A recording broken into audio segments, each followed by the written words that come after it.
Teman-teman, apakah kalian pernah mengobservasi atau mengamati lingkungan yang kalian lewati saat sedang berpergian? Setelah itu, apakah kalian pernah mendapatkan suatu informasi baru dari hasil pengamatan tersebut? Misalnya, kalian mengamati adanya perbedaan penggunaan lahan saat masih berada di wilayah kota dan saat sudah sampai di wilayah desa. Jika iya, artinya kemampuan observasi kalian sudah berkembang dengan baik. Observasi merupakan salah satu keterampilan yang perlu kita kuasai saat hendak mempelajari serta mengaplikasikan ilmu geografi. Selain kemampuan untuk mengobservasi, masih terdapat keterampilan lain yang perlu kita kuasai. Agar dapat mengetahuinya, mari kita simak berikut ini setelah pembahasannya. Keterampilan geografi diperlukan dalam mempelajari serta mengaplikasikan ilmu geografi. Akan tetapi, kita harus mempelajari prinsip serta pendekatan dalam ilmu geografi terlebih dahulu. Keduanya berfungsi sebagai landasan berpikir dan cara pikir untuk mengkaji objek dan fenomena geografi. Prinsip merupakan landasan berpikir sehingga prinsip geografi dapat diartikan sebagai landasan berpikir untuk mengkaji serta menjelaskan objek dan fenomena geografi. Prinsip geografi digunakan untuk memahami karakteristik dan keterkaitan objek serta fenomena geografi dengan permasalahan lainnya.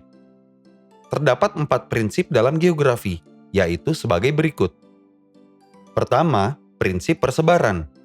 Prinsip persebaran bisa disebut dengan prinsip distribusi. Prinsip ini menjelaskan bagaimana persebaran objek dan fenomena geografi yang tersebar secara acak serta tidak merta di permukaan bumi. Dengan memperhatikan penyebaran objek dan fenomena geografi dalam ruang, pengkajian geografi akan lebih terarah. Contohnya, persebaran vegetasi yang menghasilkan rempah-rempah tidak ditemui di benua Eropa, tetapi dapat ditemui dengan mudah di beberapa wilayah benua Asia. Selain itu, persebaran hewan komodo secara alami hanya terdapat di Pulau Komodo, Nusa Tenggara Timur, dan sekitarnya. Oleh karena itu, apabila kita ingin melakukan pengkajian objek geografi berupa rempah-rempah, kita dapat terarah untuk mencari tahunnya di wilayah Asia. Selain itu, apabila kita ingin melakukan pengkajian objek geografi berupa hewan komodo, kita akan terarah untuk mencari tahunnya di wilayah Pulau Komodo, Nusa Tenggara Timur, dan sekitarnya. Kedua, prinsip interrelasi. Prinsip ini menjelaskan bahwa objek atau fenomena geografi yang ada di permukaan bumi saling berkaitan atau berhubungan. Terdapat hubungan sebab akibat antar objek atau fenomena geografi. Contohnya, ketika terjadi letusan Gunung Kelut yang terletak di perbatasan Kabupaten Kediri, Malang, dan Blitar, Jawa Timur pada tahun 2014, beberapa wilayah Jawa Tengah yang berjarak lebih dari 200 km dari gunung tersebut, seperti Kabupaten Boyolali dan Magelang, turut mengalami hujan abu. Hal ini diakibatkan adanya embusan angin yang mengarah ke segala arah, terutama ke wilayah barat Gunung Kelut, dan membawa abu hasil dari letusan gunung tersebut. Ketiga, prinsip deskripsi. Prinsip deskripsi akan memberikan penggambaran dan penjelasan tentang objek atau fenomena geografi yang terjadi.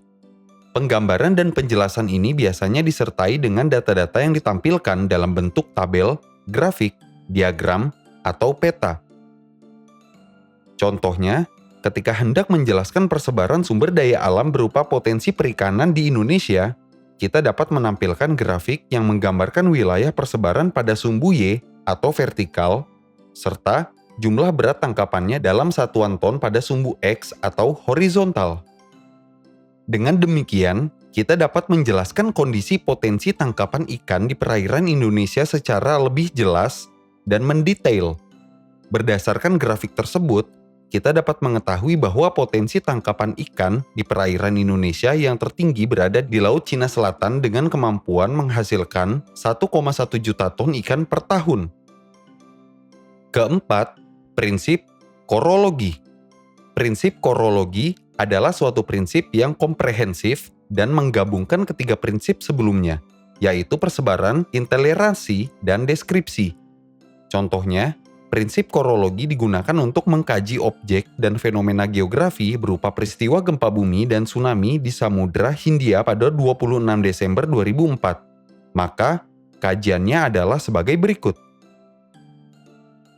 Pertama, pada peristiwa gempa bumi dan tsunami tanggal 26 Desember 2004, negara yang terdampak adalah Indonesia, khususnya di Pulau Sumatera, Malaysia, Thailand, Myanmar, Bangladesh, India, Sri Lanka, Maladewa, Kepulauan Seychelles, Yaman, Somalia, Kenya, Tanzania, Madagaskar, dan Afrika Selatan. Semua negara tersebut terletak di sekitar Samudra Hindia yang merupakan tempat titik pusat gempa akibat pergeseran lempeng. Pernyataan tersebut menyajikan sebaran fenomena peristiwa tsunami pada 26 Desember 2004 yang merupakan contoh kajian dengan prinsip persebaran. Kedua, pada peristiwa gempa bumi dan tsunami tanggal 26 Desember 2004, lokasi kejadian semula adalah di Samudra Hindia. Tepatnya antara Kepulauan Andaman dan Pulau Sumatera. Pada wilayah tersebut terjadi peristiwa penunjaman lempeng India ke bawah lempeng Burma. Gerakan penunjaman lempeng inilah yang menimbulkan gempa dan tsunami. Peristiwa di laut ini berdampak tidak hanya pada Kepulauan Andaman dan Sumatera, tetapi juga negara lainnya yang mengelilingi Samudra Hindia. Karena adanya rambatan gelombang gempa dan tsunami yang bergerak ke segala arah sehingga menimbulkan kerusakan bagi wilayah yang dilaluinya. Pernyataan tersebut menunjukkan adanya intoleransi antar wilayah yang merupakan contoh kajian dengan prinsip intoleransi wilayah. Ketiga, pada peristiwa gempa bumi dan tsunami tanggal 26 Desember 2004, kekuatan gempa yang mempengaruhi beberapa wilayah berbeda-beda. Hal ini menimbulkan dampak berupa tingkat kerusakan bangunan, serta jumlah korban jiwa yang berbeda pula. Data tersebut selanjutnya dapat ditampilkan menggunakan tabel, grafik, atau peta agar kita dapat mengetahui secara rinci dan jelas. Contohnya, tabel dan grafik yang memuat 4 negara dengan jumlah korban jiwa terbanyak akibat gempa dan tsunami pada 26 Desember 2004 seperti berikut. Keberadaan tabel dan grafik tersebut menunjukkan adanya deskripsi tentang korban jiwa akibat gempa dan tsunami pada 26 Desember 2004. Grafik dan tabel tersebut merupakan contoh kajian dengan prinsip deskripsi. Kombinasi poin pertama yang menggambarkan distribusi, poin kedua yang menunjukkan intoleransi, dan poin ketiga yang memuat deskripsi merupakan contoh dari prinsip korologi. Setelah kita mempelajari prinsip pada geografi, kita akan mempelajari metode atau cara dalam keilmuan geografi yang disebut dengan pendekatan geografi. Pendekatan geografi merupakan metode atau cara analisis dalam memahami objek dan fenomena geografi. Terdapat 3 macam pendekatan dalam geografi, yaitu sebagai berikut.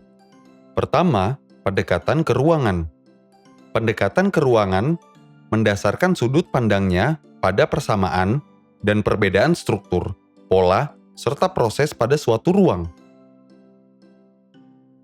Struktur adalah kondisi keterkaitan unsur pembentuk ruang, seperti titik, garis, dan area.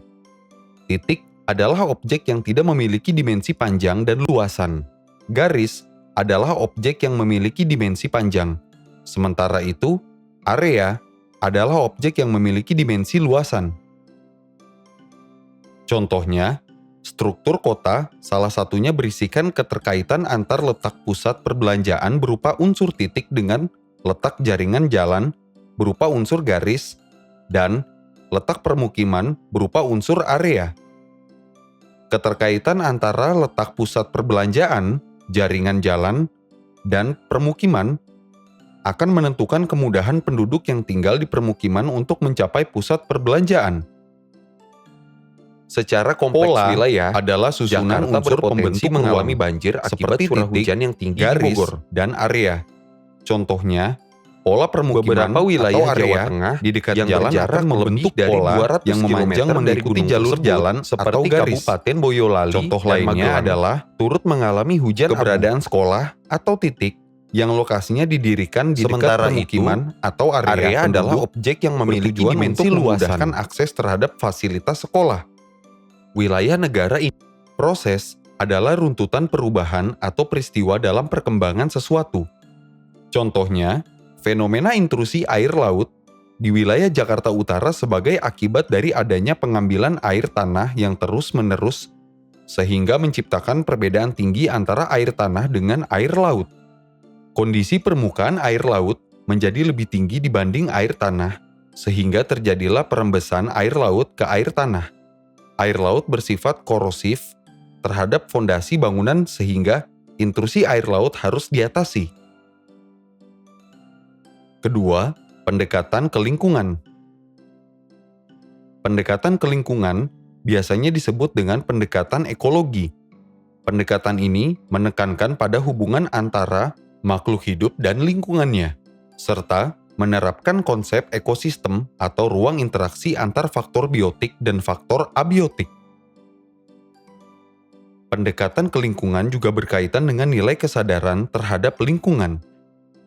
Contohnya, fenomena banjir bandang dan longsor yang terjadi di Jayapura, Papua pada bulan Maret 2019 yang diakibatkan oleh perusakan hutan pegunungan siklop berupa penebangan liar, serta mengubah hutan menjadi lahan permukiman dan pertanian. Perusakan hutan tersebut menurunkan kemampuan hutan untuk menyerap air hujan serta mengancam habitat bagi fauna endemik Papua, seperti kuskus, cendrawasih, dan kangguru pohon, sebab pegunungan siklop juga dipergunakan sebagai kawasan cagar alam. Ketiga, pendekatan kompleks wilayah. Hubungan fungsional antar wilayah terjadi karena adanya perbedaan-perbedaan antara wilayah yang satu dengan wilayah yang lain.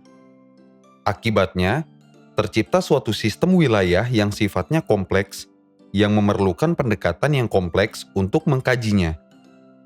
Dikatakan sebagai pendekatan kompleks wilayah karena merupakan penggabungan dari pendekatan ke ruangan dan ke lingkungan yang sebelumnya telah dijelaskan. Contohnya, pada fenomena terjadinya banjir kiriman di Jakarta yang berasal dari Bogor. Secara keruangan, keduanya memiliki keterkaitan ruang berupa letak kota Bogor yang lebih tinggi dibandingkan kota Jakarta, serta keduanya dihubungkan dengan aliran sungai Ciliwung. Secara kelingkungan, Bogor menjadi wilayah hulu dan Jakarta adalah hilir. Ketika terjadi hujan lebat di wilayah Bogor, air akan mengalir, salah satunya melalui sungai Ciliwung, ke lokasi yang lebih rendah, yaitu Jakarta. Secara kompleks wilayah, Jakarta berpotensi mengalami banjir akibat curah hujan yang tinggi di Bogor. Ketika hendak mempelajari keilmuan geografi, terdapat beberapa keterampilan dasar yang sebaiknya kita kuasai. Keterampilan tersebut diantaranya adalah sebagai berikut. Pertama, keterampilan observasi. Seperti yang telah disampaikan pada awal pembahasan, keterampilan observasi merupakan keterampilan pertama yang dibutuhkan dalam ilmu geografi. Keterampilan observasi dalam ilmu geografi adalah kemampuan untuk mengamati segala objek dan fenomena geografi yang meliputi litosfer, atmosfer, hidrosfer, biosfer, dan antroposfer. Terdapat banyak contoh kemampuan observasi dalam kehidupan kita sehari-hari. Saat kita berkunjung ke pantai di Provinsi Daerah Istimewa Yogyakarta, dapat kita jumpai pantai yang memiliki pasir berwarna hitam, seperti di Pantai Parangkritis, Kabupaten Bantul, serta pantai yang memiliki pasir berwarna putih seperti di Pantai Wediombo, Kabupaten Gunung Kidul. Hasil pengamatan tersebut termaksud observasi objek dan fenomena litosfer. Cuaca di Indonesia pada bulan Oktober hingga April didominasi oleh hujan. Hasil pengamatan tersebut termaksud observasi objek dan fenomena atmosfer. Kecepatan aliran air di wilayah hulu sungai tinggi sedangkan kecepatan aliran air di wilayah hilir rendah. Kondisi ini dinamakan hasil observasi objek dan fenomena hidrosfer. Jika kalian perhatikan, di wilayah Indonesia bagian barat jarang dijumpai persebaran burung dengan ukuran besar dan memiliki bulu yang indah. Sementara itu, di wilayah Indonesia bagian timur, contohnya di Pulau Papua, sering dijumpai aneka jenis burung yang memiliki ukuran besar serta bulu yang indah, seperti burung cendrawasih. Hasil pengamatan perbedaan persebaran makhluk hidup berupa burung ini termaksud observasi objek dan fenomena biosfer. Kondisi penduduk Yogyakarta di wilayah pesisir bermata pencarian sebagai nelayan. Sedangkan penduduk di kaki Gunung Api Merapi bermata pencarian sebagai petani. Perbedaan mata pencarian masyarakat merupakan hasil observasi objek dan fenomena antroposfer. Kedua, keterampilan deskripsi. Keterampilan deskripsi dalam geografi adalah kemampuan untuk menjelaskan objek dan fenomena geografi secara detail dan optimal sehingga orang lain yang mendengarkan atau membacanya seolah-olah melihat objek dan fenomena tersebut secara langsung. Contohnya, kemampuan untuk menjelaskan bagaimana kondisi saat gunung api akan mengalami erupsi atau letusan. Oleh karena itu, kita dapat menyebutkan ciri-cirinya yang berupa suhu udara di sekitar gunung meningkat dan banyak sumber air yang mengering. Hewan-hewan yang tinggal di gunung juga merasa tidak nyaman, sehingga mereka turun dari gunung, serta sering terjadi gempa bumi vulkanik, yaitu gempa bumi yang diakibatkan oleh aktivitas gunung api. Ketiga, keterampilan klasifikasi. Keterampilan klasifikasi adalah kemampuan untuk mengelompokkan objek dan fenomena geografi berdasarkan syarat-syarat tertentu. Contohnya, wilayah negara Indonesia memiliki letak astronomis 6 derajat lintang utara sampai dengan 11 derajat lintang selatan yang diklasifikasikan sebagai zona beriklim tropis karena lokasinya terletak di lintang rendah antara 0 derajat sampai dengan 23,5 derajat lintang utara dan lintang selatan. Keempat, keterampilan analisis. Keterampilan analisis adalah kemampuan untuk menganalisis interaksi dan intelerasi pada objek dan fenomena geografi berdasarkan hasil observasi, deskripsi, serta klasifikasi yang dilakukan. Contohnya, ketika melakukan pengamatan tentang rata-rata kondisi cuaca tahunan di seluruh permukaan bumi, kita mendeskripsikan keadaan kondisi suhu dan besarannya cuaca hujan di masing-masing wilayah. Sesudah itu, dilanjutkan dengan mengklasifikasikannya berdasarkan klasifikasi iklim Köppen. Setelahnya, kita dapat melakukan analisis berupa persebaran iklim kering yang merupakan salah satu hasil klasifikasi iklim Köppen di dunia. Kelima, keterampilan pemetaan. Keterampilan pemetaan adalah keterampilan dalam membuat serta membaca peta. Keterampilan pemetaan sangat membantu penyajian informasi geografi karena dalam ilmu geografi terdapat banyak data yang berkaitan dengan persebaran objek dan fenomena di permukaan bumi. Contohnya, hasil dari klasifikasi iklim Köppen di dunia yang ditampilkan dalam bentuk peta. Dalam mempelajari ilmu geografi, dibutuhkan pengetahuan berupa prinsip, pendekatan, serta keterampilan dalam geografi. Prinsip geografi berupa persebaran, intelerasi, deskripsi, serta korologi akan memberikan kita landasan berpikir. Kemudian, pendekatan geografi akan memberikan kita cara pandang dalam menganalisis objek dan fenomena geografi. Setelah mampu untuk memahami prinsip serta pendekatan dalam geografi, kita dapat menggunakan keterampilan dasar geografi digunakan untuk mempraktikkan ilmu pengetahuan yang telah kita dapatkan.